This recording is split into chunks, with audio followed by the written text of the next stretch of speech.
तो चलिए शुरू करते हैं हम।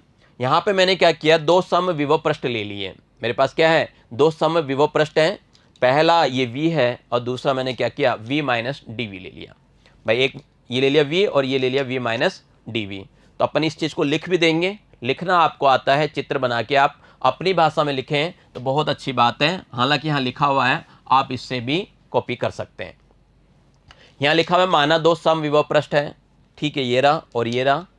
इनके विभव कितने मान लिए, एक का मैंने v माइनस डी मान लिया और दूसरे का कितना ले लिया, v ले लिया। अब बताइए, रुकिए यहाँ पे थोड़ा सा कम और ज़्यादा की बात करूँ, किसका विभव कम है, v माइनस डी थोड़ा सा कम कर रहा हूँ, है ना। तो इसका तो क्या हो गया, इसका तो कम है, विभव इसका क्या है, कम है, और इसका क्या है, उसकी तुलना में ज़्यादा है। समझ गए बात को, ठीक है। हमने क्या किया, दोनों पृष्ठों पे एक पे तो ए बिंदु ले लिया, दूसरे पे बी ले लिया। यानी इस पे तो मैंने क्या किया, ये ए बिंदु ले लिया कहीं पे भी, ठीक है, और दूसरे पे क्या किया मैंने, बी बिंदु ले लिया। ये ए और ये अपने पास क्या क्या, बी बिंदु आ गया, ठीक है। तो हमने ए और बी बिंदु ले लिया। अब देखिए, जब आपने ए और बी बिंदु ले लिया तो ए पर विभव कितना होगा, चूंकि ऊपर वाला पृष्ठ क्या है, समविभव है ना। तो यहाँ पे मैं कहीं पे भी ले लूँ बिंदु तो उस पर पृष्ठ पे किसी भी बिंदु पे लूँ तो विभव क्या होगा, समान आएगा। तो ये जो मेरा ए है ना, इस पे कितना होगा, ये होगा v माइनस डी। तो ए बिंदु पे मेरा विभव होगा v माइनस डी, और ऐसे b बिंदु पे विभव कितना होगा, v होगा, क्योंकि पूरे पे v है। यहाँ कहीं भी बिंदु कहीं भी हो, यही होगा। अब मैंने क्या किया, ये भी मान लिया a से b तक की जो लंबवत दूरी है, ध्यान देना, ए से बी तक की लंबवत दूरी यानी सीधी दूरी कितनी मान ली मैंने, डी आर मान रखी है। इनके मध्य की लंबवत दूरी कितनी मान रखी है, डी आर मान रखी है। क्लियर, यहाँ तक कोई दिक्कत नहीं होगी। दोबारा बोल देता हूँ, मेरे पास दो समविभव पृष्ठ हैं, एक ऊपर रखा हुआ है, एक नीचे रखा हुआ है, कैसे भी रखा जा सकता है ना। इसका विभव मैंने v माना है और ऊपर वाले का मैंने क्या किया, v माइनस डी माना है, ठीक है। किताबों में v प्लस डी मान रखा है, कोई दिक्कत नहीं, वैसे भी कर सकते हो, है ना, आपके हिसाब से कर सकते हो। इन पे मैंने दो बिंदु ले लिए, एक पे a ले लिया, दूसरे पे b भी ले लिया। समविभव पृष्ठ है, इसलिए b पे जो विभव होगा v होगा और a पे जो विभव होगा वो कितना होगा, v माइनस डी होगा। इन दोनों के बीच की जो लंबवत दूरी है मैंने क्या कर ली, डी आर ले ली। अब मुझे विद्युत क्षेत्र की दिशा देखनी है, तो विद्युत क्षेत्र की दिशा आपको बताया, समविभव पृष्ठ पे विद्युत क्षेत्र क्या होता है, लंबवत होता है। क्या होता है, लंबवत होता है। तो इसका मतलब क्या होगा, लंबवत होगा। लेकिन लंबवत में भी अपने पास एक कन्फ्यूजन आ गया कि लंबवत कौन सा, ये वाला या फिर ये वाला। भाई ये कन्फ्यूजन आ गया, लंबवत तो दोनों ही है, तल के ऊपर निकलता हुआ या तल के नीचे निकलता हुआ। तो हमने कुछ एग्जाम्पल किए थे, वहाँ पे आपको मैंने बताया था, क्या बताया था आपको, कि विभव जहाँ पर कम होता है, विभव जहाँ पे कम होता है उधर की ओर ही क्या होती है, विद्युत क्षेत्र की दिशा होती है। जिधर कम होता जाता है ना, डिक्रीजिंग के साइड क्या होगा, ये विद्युत बल रेखा या विद्युत क्षेत्र की दिशा जाती है। तो यहाँ पे देखिए, ये तो ज़्यादा है, ये क्या है, कम है, ऊपर वाला कम है ना, इसलिए इसकी दिशा क्या होगी, ऊपर की ओर जाएगी। दिशा कैसी होगी, ऊपर की ओर जाएगी। तो ये बात आपके समझ में आ गई होगी, ये जो दिशा होगी क्या होगी, ये वाली सही है, ये दिशा क्या है, ऊपर की ओर जाएगी। तो यहाँ इसलिए मैंने इसकी दिशा क्या कर रखी है, ऊपर की ओर बना रखी है। समझ गए बात को, ये दिशा भी क्लियर हो गया। भाई इतना तो क्लियर था ही आपका कि पृष्ठ के लंबवत होती है, तो पृष्ठ के लंबवत किधर, ऊपर या नीचे, ये भी क्लियर कर लिया, किधर जाएगी, ऊपर की ओर जाएगी। क्लियर है, चलिए आगे बढ़ते हैं। आगे बढ़े तो कुछ हल करें हम इसमें।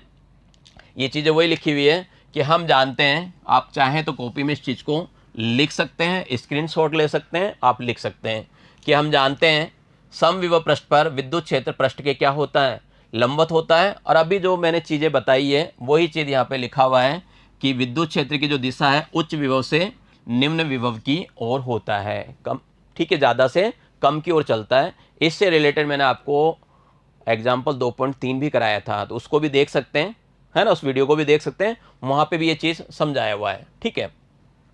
अब क्या करना है, अब मुझे क्या करना है, एक एकांक धनावेश, एकांक धनावेश मेरा कहाँ है, बिंदु ए पे रख देते हैं, ठीक है।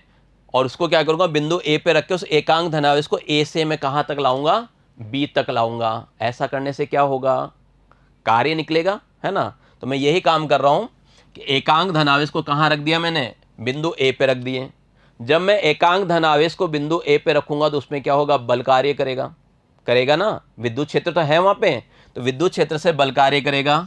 और ये सूत्र आपको पता ही है, F बराबर क्या होता है, क्यू ई होता है। Q का मान कितना ले रहे हो आप, एकांक धनावेश बोल रहे हो ना, तो Q का मान कितना, 1। और जब आपने Q का मान 1 लिया तो F बराबर कितना आ जाएगा, E आ जाएगा, विद्युत क्षेत्र ऊपर वाला बल लगेगा। क्लियर यहाँ तक, समझ गए बात को, ये बात समझना जरूरी है। अब देखिए मैं चित्र में वापस लेके जाता हूँ। अब मैं क्या करूँगा, यहाँ पे जो आवेश है ना उसको नीचे लाने की कोशिश करूँगा। कैसे कैसे, धीरे धीरे। कैसे लाऊंगा, धीरे धीरे लाऊंगा। अब जब धीरे धीरे लाऊंगा तो बल तो क्या हो गया, ऊपर की ओर है, और विस्थापन क्या हो रहा है, नीचे की ओर है। बल ऊपर की ओर है, विस्थापन कैसा हो रहा है, नीचे की ओर हो रहा है। तो क्या होगा भाई, ऊपर और नीचे अगर इन दोनों के बीच का मैं एंगल पूछूं आपसे, तो दोनों के बीच का एंगल कितना बताओगे, 180 डिग्री बताओगे। ये बताओगे ना 180 डिग्री, तो कोस 180 का मान रख के अपन हल कर सकते हैं। तो देखिए इसे, वही चीज है। अब इस एकांक धनावेश को क्या कर रहे हैं हम, बिंदु ए से बी तक धीरे धीरे लाते हैं। धीरे धीरे क्यों लाते हैं आपको बताया हुआ है ना। तो इसके विरुद्ध किया गया कार्य क्या हो गया, वही अपना formula F vector dot D are vector, है ना। तो अब ये डी आर वेक्टर कर लेंगे। अब इसको खोलिए, E vector dot D R, A vector dot B vector खोलना आता है, ए बी कोस थीटा होता है। तो इसको मैंने ये खोल दिया, और 180 क्यों लिया, अभी मैंने बताया आपको क्यों लिया 180। भाई जो डी आर विस्थापन की दिशा तो नीचे की ओर है, और विद्युत क्षेत्र की दिशा क्या है, ऊपर की ओर है। तो जब ऐसा हो रहा है, ये देखिए, तो इसका मतलब बीच का कोण कितना हो गया, तो बीच का कोण कितना हो गया, 180 डिग्री। बीच का कोण कितना हुआ, 180 डिग्री। ये काम की चीज़ है, यही चीज़ समझने की, ये काम की चीज़ है। तो मैंने 180 रख दिया, और कोस 180 डिग्री का मान आप सबको पता है कितना होता है, कोस 180। कोस 180 डिग्री का मान होता है -1। ठीक है, कोस 180 का क्या होता है, -1। कोस 0 का मान 1 होता है, कोस 180 का मान -1 होता है, और कोस 90 का मान 0 होता है। कम से कम ये 3 मान तो आपको कंठस्थ होने चाहिए। समझ गए बात को। चलिए, तो -1 होता है, तो मेरे पास ये कार्य आ गया है ना। उस परीक्षण धनावेश को ए बिंदु से बी बिंदु तक लाने में जो कार्य करना पड़ रहा है वो कितना करना पड़ रहा है, -EDR। कितना करना पड़ रहा है, माइनस का EDR। पिछले वाले को हमने समीकरण 1 दिया था, किसको, इसको, F बराबर E। इसको क्या किया, समीकरण 1 दिया था, और हमने यहाँ पे क्या किया था, F की जगह E, इसी वजह से काम में लिया था। जब समीकरण 1 दे चुका हूँ, तो अब मुझे इसे क्या देना है, क्या दोगे आप इसको, समीकरण 2 दोगे। ठीक है, समीकरण 2 आ गई होगी समझ में। मोस्ट इंपॉर्टेंट समीकरण 2 ही है, सबसे ज़्यादा इंपॉर्टेंट है, इसकी दिशा देखनी आनी चाहिए आपको। ठीक है, तो क्या आ गया, माइनस का EDR। इतना समझ गए तो आगे कंसेप्ट बहुत ईजी है। इतना समझ जाओगे तो आगे का कंसेप्ट क्या है, काफ़ी ईजी है। तो देखिए, वो जो कार्य था, है ना, जो कार्य कर रहे हो, तो विभवांतर के रूप में इसको लिख सकते हो आप। विभवांतर की परिभाषा पढ़ चुके हो कि किसी धनावेश को अनंत से किसी बिंदु पे लाने वाला कार्य जो होता है वो तो विभव होता है, और विभवांतर क्या होता है, एक बिंदु से दूसरे बिंदु तक अगर हम किसी आवेश को उठा के रखते हैं, मतलब धीरे धीरे रखते हैं, तो किया गया कार्य क्या होता है, उनके विभवांतर के तुल्य होता है। अपन ने ये पहले पढ़ा हुआ है ना।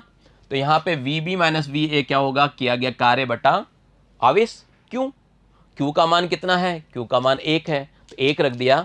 तो अपने पास विभवांतर, दोनों बिंदुओं के मध्य का विभवांतर क्या आ जाएगा, VB माइनस VA आ जाएगा। दोनों बिंदुओं का विभवांतर क्या हो गया, VB माइनस VA। किसके बराबर होगा, किए गए कार्य के बराबर। जो एकांक धनावेश है उसको क्या किया अपन ने, उस बिंदु से उठा के उस बिंदु तक रखा, तो किया गया कार्य के बराबर होगा। तो अब देखिए, VB का मान है V, और VA का मान कितना था, V माइनस DV। रख दिया, इसका हल करोगे तो देखिए V से V कट जाएगा, और ये माइनस माइनस क्या होगा भाई, ये प्लस हो जाएगा, ये तो पता ही है, V माइनस, और ये लिखा हुआ है मेरे पास V माइनस DV। इसको खोलूंगा तो ये आएगा, देखिए समझिए प्लस क्यों आया, और ये V से V क्या हो गया, कट गया। तो मेरे पास DV का जो मान है वो कितना आ गया, किए गए कार्य के बराबर आ गया, WAB के बराबर आ गया। इसको दे देता हूं मैं समीकरण नंबर 3। अब मुझे क्या करना है, WAB का मान रखना है, कहाँ से, समीकरण 2 से। समीकरण 2 से क्या करूंगा, WAB का मान रख दूंगा। WAB यानी किया गया कार्य मेरा अभी आया था माइनस का EDR। कितना आया था, माइनस का EDR बराबर आ गया मेरे पास DV। मुझे क्या निकालना है, E निकालना है, विद्युत क्षेत्र निकालना है। और ये देखिए विद्युत क्षेत्र आ गया, और DR को उधर ले गया, तो आ गया माइनस का DV बट्टे में DR। तो देखिए संबंध आया क्या, ये तो E हो गया, और ये क्या हो गया, विभव हो गया। यही इसका संबंध है। यही क्या है, विद्युत क्षेत्र और विद्युत विभव में संबंध है। समझ गए? क्या होगा, ई बराबर माइनस का dv बटा dr। dv क्या है, विभव में परिवर्तन। विभव में क्या है, परिवर्तन है। हालांकि आप बीएससी वगैरह में जाएंगे तो वहाँ ज़्यादा पढ़ेंगे, dv बटा dr को हम विभव प्रवणता भी कहते हैं। dv बटा dr को विभव प्रवणता कहते हैं, ग्रेडियंट बोलते हैं। ग्रेडियंट के बारे में और कर्ल के बारे में आप आगे की कक्षाओं में ज़्यादा पढ़ेंगे, है ना। यहाँ तो केवल आपको ये बात याद रखनी है कि dv बटा da क्या होता है, ग्रेडियंट v होता है। तो इसका मतलब क्या हो गया, e का मान वहाँ पे मैं क्या करूँ, dv बटा dr की जगह रख दूँ, तो e को क्या बोलूँगा, माइनस का ग्रेडियंट v बोलेंगे। ग्रेडियंट को GRAD लिखते हैं या फिर इससे भी लिख देते हैं, है ना, उल्टा डेल लिखा हुआ है ये, ठीक है, उल्टा डेल लिखा हुआ है, इससे भी बोल देते हैं। और इसको पढ़ते कैसे हैं, इसको हम डेल बोलते हैं। और ये क्या है, एक ऑपरेटर है, संकारक है। जैसे अवकलन में ddx होता है वैसे ये भी है, लेकिन ये भी क्या है, एक संकारक है। इतना ही ध्यान रखना है, ज़्यादा डिटेल में अपने को नहीं जाना। और ज़्यादा है तो ये वाला सूत्र भी अपने को याद करना पड़ेगा, कुछ न्यूमेरिकल पूछ ले सकते हैं आपसे। तो ये जो डेल होता है, संकारक होता है, वो क्या होता है, del del x i cap plus del del Y j cap plus del del Z k cap होता है। ठीक है, डेल डेल एक्स का मतलब होता है एक्स के सापेक्ष अवकलन करना है, एक्स के अलावा और कुछ है तो उसको क्या करना है, अचर मानना है। डेल डेल वाई का मतलब होता है वाई के सापेक्ष अवकलन करना है, बाकी चीज़ों को अचर मानना है। और डेल डेल जेड का मतलब भी वही है, जेड के सापेक्ष अवकलन करना है, बाकी को क्या करना है, अचर मानना है। तो ये थोड़ा सा आप याद रख लें, ठीक है। चलिए, अगर ये याद है, अभी तक तो हमने क्या किया, दोनों की जो बिंदुओं की जो दूरी थी, लंबवत दूरी हमने कितनी मानी थी, r मानी थी। अगर लंबवत दूरी नहीं हो अपने पास, वो जब अपन ने क्या माना, लंबवत दूरी मान ली थी सीधी, भाई चित्र में वापस लेके जाऊं तो आप ये देखोगे कि यहाँ पे जो दूरी मानी थी मैंने, क्या मानी थी यहाँ पे मैंने दूरी, विद्युत क्षेत्र की दिशा में मान ली थी। भाई विद्युत क्षेत्र की दिशा भी हो जा रही थी, उसी में हमने क्या किया, डिस्टेंस ले लिया, तो बड़े आसानी से कर लिया हमने। लेकिन ऐसा जरूरी नहीं है कि ए और बी यहीं हो, ऐसा भी तो हो सकता है ए ले लूँ मैं यहाँ पे और मैं क्या करूँ, बी यहाँ पे ले लूँ, बी क्या करूँ, यहाँ पे ले लूँ। तो अब तो यूँ होगा, अब तो डायरेक्शन ऐसी होगी ना, टेढ़ा हो गया। कितना टेढ़ा हो गया, तो मान लो थीटा डिग्री टेढ़ा हो गया, है ना। तो अपन क्या करें, अब ये देखते हैं कि अगर आपका जो विस्थापन है वो क्या हो, विद्युत क्षेत्र की दिशा से थीटा कोण पे हो तो क्या होगा, ठीक है। तो चलिए डालिए हेडिंग, यदि विस्थापन विद्युत क्षेत्र की दिशा से कितना कोण बनाता है, थीटा कोण बनाता है, कुछ इस तरह। ये तो आपका ई है और ये क्या है, विस्थापन है, मान लीजिए ए बिंदु, और ये क्या हो गया, बी बिंदु। तो ये विस्थापन क्या हो गया, डी आर हो गया, थीटा कोण बना रहा है, ठीक है। यहाँ पे आगे बढ़ने से पहले एक चीज़ आपको समझा दूँ कि सपोज कीजिए मेरे पास ई है ये, तो इसके दो घटक निकलते हैं, अगर आपको ध्यान हो, एक क्षैतिज घटक होता है और एक क्या होता है, ऊर्ध्वाधर घटक होता है ना। तो इसका जो क्षैतिज घटक निकलता है वो क्या निकलता है, ई कोस थीटा, और ऊर्ध्वाधर घटक निकलता है वो क्या होता है, ई साइन थीटा। पहले कई बार निकाल चुके हैं और आपको ये चीज़ याद हो भी गई होगी। तो ये तो क्या होता है, ई कोस थीटा, और ये क्या होता है, ई साइन थीटा होता है। क्लियर? अगर ये बातें क्लियर हैं तो चलिए पिछले वाले पे वापस आते हैं। हमने अभी थोड़ी देर पहले ये निकाल लिया था, निकाला था ना, ई बराबर क्या निकाला था, माइनस का डी वी बटा डी आर। ई जो निकला था माइनस का डी वी बटा डी आर निकला था। डी आर को इधर ले आए, जब डी आर को इधर लाएंगे तो इसको क्या करें, डॉट प्रोडक्ट कर लेते हैं। डॉट प्रोडक्ट होके आएगा, ठीक है, इधर आ गया तो ई vector dot D are vector हो गया। अब डॉट प्रोडक्ट खोलना तो आता ही है आपको, भाई अपने को ये तो आता ही है। ए वेक्टर डॉट बी वेक्टर क्या होता है अपने पास, ये होता है ए बी कोस थीटा। क्या होता है अपने पास, ए बी कोस थीटा होता है। तो इसको खोल दिया मैंने, तो E D R cos theta बराबर आ गया माइनस का डी वी, ठीक है। E D R cos theta बराबर माइनस का डी वी। डी आर को वापस दे दो उधर, डी आर को क्या करें, वापस उधर दें। तो ये आ गया अपने पास ई कोस थीटा बराबर माइनस का डी वी बटे डी आर। ई कोस थीटा क्या आ गया, माइनस का डी वी बटे डी आर आ गया, ठीक है। अब देखिए इसका मतलब ये हो गया, कौन सी दिशा हो गई, इसकी क्षैतिज दिशा हो गई। ई कोस थीटा मतलब वो ये ई है वैसे तो, लेकिन क्या बोलेंगे हम, ई कोस थीटा का मतलब ई की क्षैतिज दिशा। ई की क्या हो गई, क्षैतिज दिशा। तो फाइनली ये ई की क्षैतिज दिशा है। अगर मैं इसको ई को क्या करूँ, ये क्षैतिज दिशा एक्स में लूँ तो क्या होगा, तो एक्स में लिखने का तरीका ये होता है। इसको अगर एक्स में लिखना चाहते हैं, ये तो आर में लिखा हुआ है, एक्स में लिखना चाहें तो ई एक्स बराबर लिखेंगे माइनस का डेल वी बटा डेल एक्स। वाई की दिशा में लिखना चाहते हैं तो हो जाएगा अपने पास ई वाई बराबर हो जाएगा माइनस का डेल वी बटा डेल वाई। और ऐसे ही यदि मैं जेड की दिशा में लिखना चाहता हूँ तो ई जेड बराबर हो जाएगा माइनस का डेल वी बटा डेल जेड।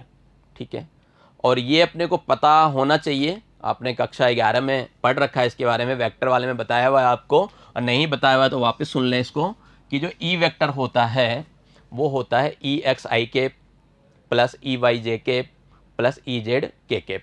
भाई अपन ने कक्षा 11 में ये पढ़ा था कि जो अपना ए वेक्टर होता है वो क्या होता है, क्या होता है, ए वन आई केप बताया हुआ था आपको, A one i cap, A two j cap, है ना, और ए थ्री के केप। और या फिर इस तरह अपन ने पढ़ा होगा ए एक्स आई केप प्लस ए वाई जे केप और प्लस ए जेड के केप। इस तरह हमने कक्षा 11 में दोनों में से किसी एक को पढ़ा है हमने, और नहीं पढ़ा है तो कोई बात नहीं, अब पढ़ लीजिए, है ना।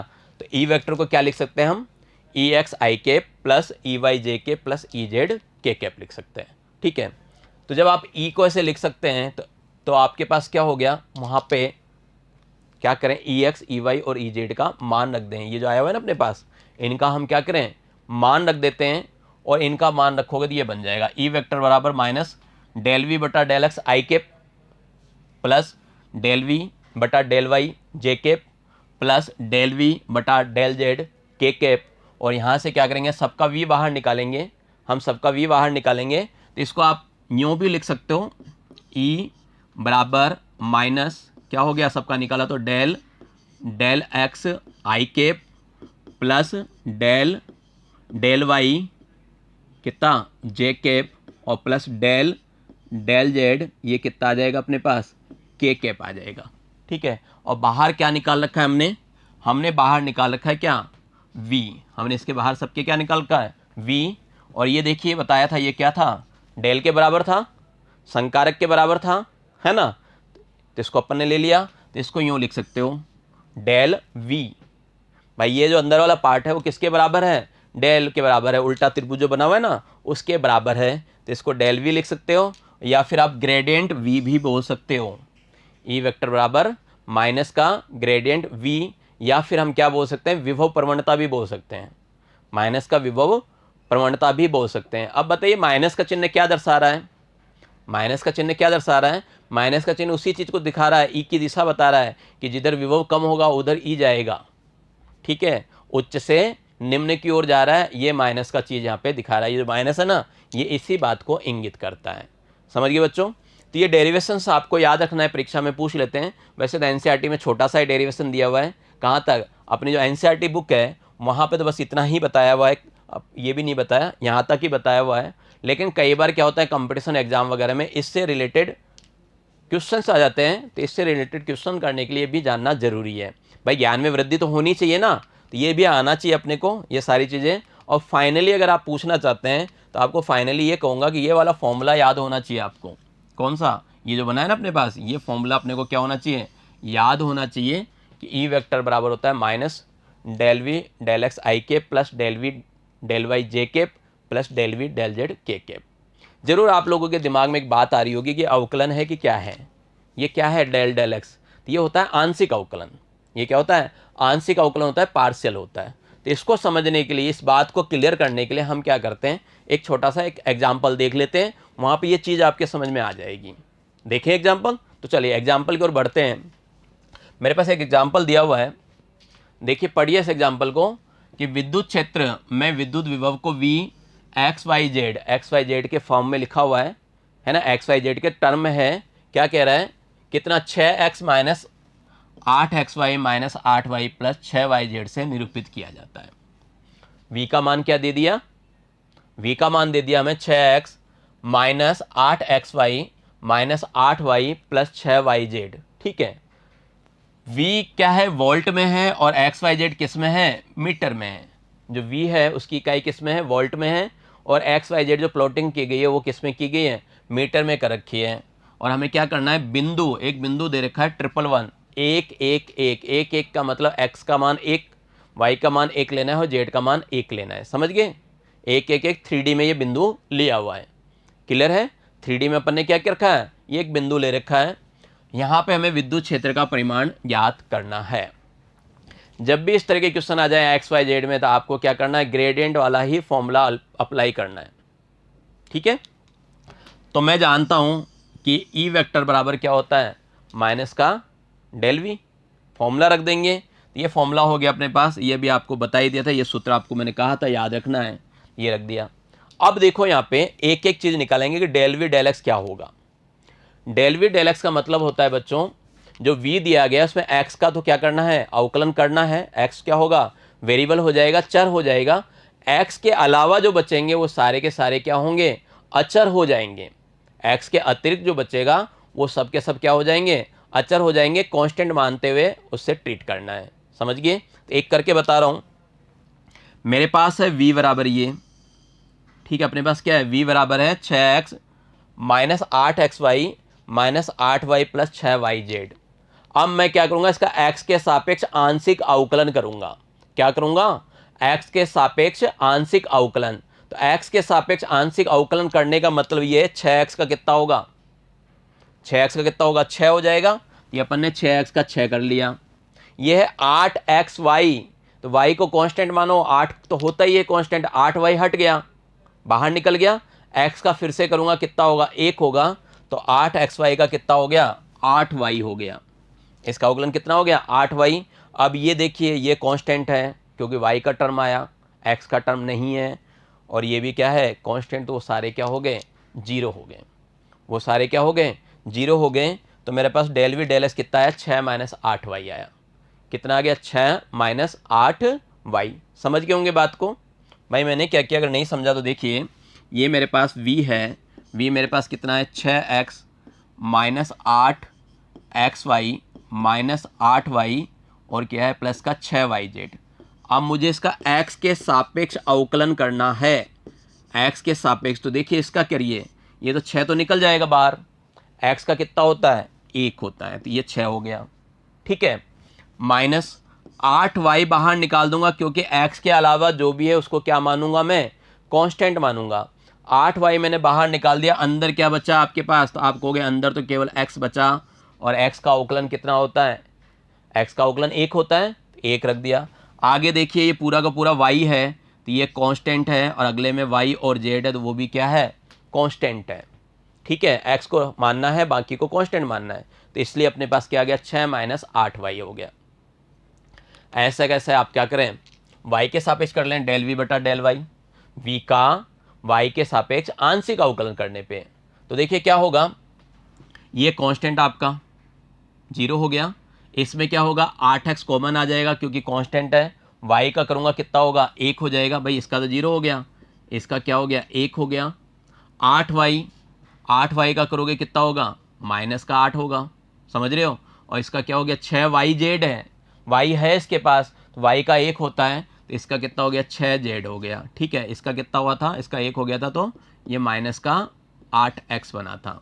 ठीक है, तो फाइनली अगर मैं देखूं तो मेरे पास आ गया माइनस का 8x माइनस का 8 और प्लस का 6z। ये मेरा क्या हो गया, y के सापेक्ष हो गया। किसके सापेक्ष हुआ, y के सापेक्ष। ठीक है, अब मुझे क्या करना है, z के सापेक्ष करना है। अब मुझे क्या करना है, z के सापेक्ष करना है, तो z वालों को तो करूंगा, बाकी को क्या करूंगा, कांस्टेंट मानूंगा। तो यहां देखिए इसमें z आ रहा है क्या, नहीं आ रहा ना, तो इसका कितना हो गया, इसका हो गया 0। इसमें भी z नहीं आ रहा, इसलिए इसका भी क्या हो गया, 0।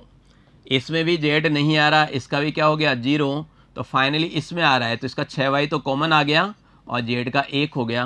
तो इसका जो कर रहा हूँ कितना आ रहा है, 6y आ रहा है।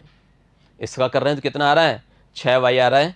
तो अब अपने पास क्या है, तीनों आ गए, तीनों आ गए।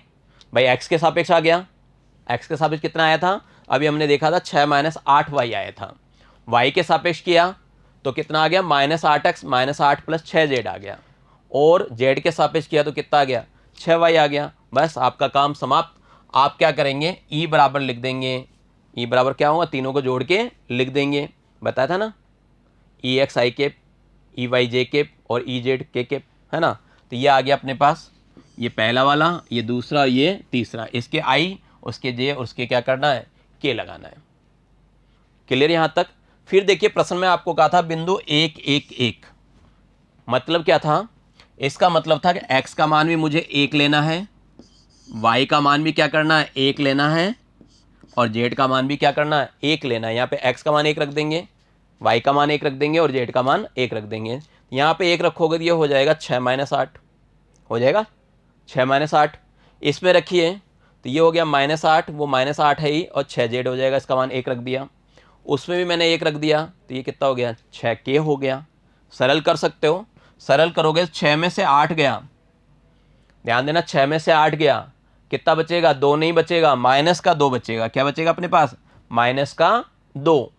ठीक है, ये देखिए -8 और -8 कितना हो गया, माइनस का 16 हो गया, एक जैसा चिन्ह है तो माइनस का 16, ये तो कितना हो गया अपने पास, माइनस का 16, और ये प्लस का 6, तो माइनस का 16 और प्लस का 6 कितना होगा, माइनस का 10 आएगा। और लास्ट में क्या है अपने पास, 6 बचा हुआ है, ये 6 के, तो ये अपने पास आ गया ई वेक्टर बराबर, बाहर माइनस लग रहा है, -2i -10j प्लस का 6k। चाहे तो आप माइनस को हटा भी सकते हैं, माइनस को अंदर ले जाएं, और जब आप अंदर लेके जाएंगे तो ये हो जाएगा, क्या होगा जब अंदर लेके जाओगे, ये तो क्या हो गया प्लस का, भाई ये माइनस अंदर आएगा, ये प्लस का हो गया, ये भी प्लस का हो गया, लेकिन ये क्या हो गया, माइनस का हो गया। तो ई मेरे पास फाइनली आ गया 2i + 10j माइनस का 6k। यूनिट लिख दें, या आप यूनिट लिख सकते हैं v/m। ठीक है, क्लियर यहाँ तक।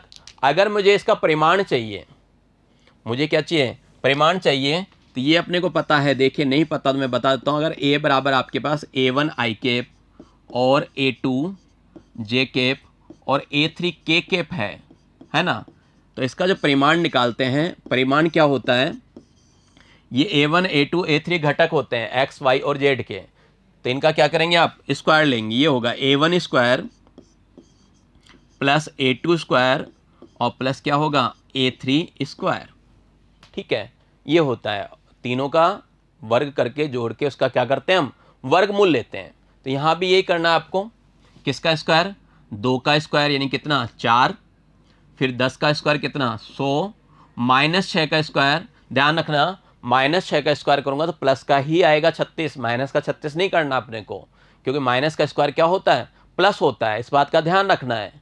तो -6 का स्क्वायर करूंगा तो प्लस का कितना हो गया 36, जोड़ूंगा तो ये आ गया √140, अंडर कितना हो गया 140। इस √140 को आप यूँ लिख सकते हैं 4 × 35, क्या लिख सकते हैं इसे, 4 × 35 लिख सकते हैं, लिख सकते हैं ना, 35 दूनी 70, 70 दूनी 140 लिख सकते हैं। अब जो 4 का वर्गमूल होता है वो 2 होता है और 35 का होता नहीं है, इसलिए अपन ने क्या किया, उसको वर्गमूल में रहने दिया। तो मेरा उत्तर ये, इसका परिमाण है ई, सामान्य भाषा में अगर मैं ई कहूँ तो ई मेरा कितना आ गया, 2√35 आ गया, और इसको इकाई बता दें वोल्ट/मीटर, ये इकाई हम बता सकते हैं। समझ गए होंगे। ठीक है, इस तरह के क्वेश्चन पूछे जा सकते हैं, बोर्ड परीक्षा में भी पूछ लें, कोई भरोसा नहीं है, लेकिन कंपटीशन एग्जाम में तो पूछ ही लेते हैं, तो हल करना भी आना चाहिए, आगे भी ये चीज़ काम में आएगी। ठीक है, तो बच्चों आज की कक्षा में इतना ही, आगे पढ़ने के लिए मिलते हैं आपसे अगली कक्षा में, तब तक के लिए नमस्कार, धन्यवाद, आपका दिन मंगलमय रहे।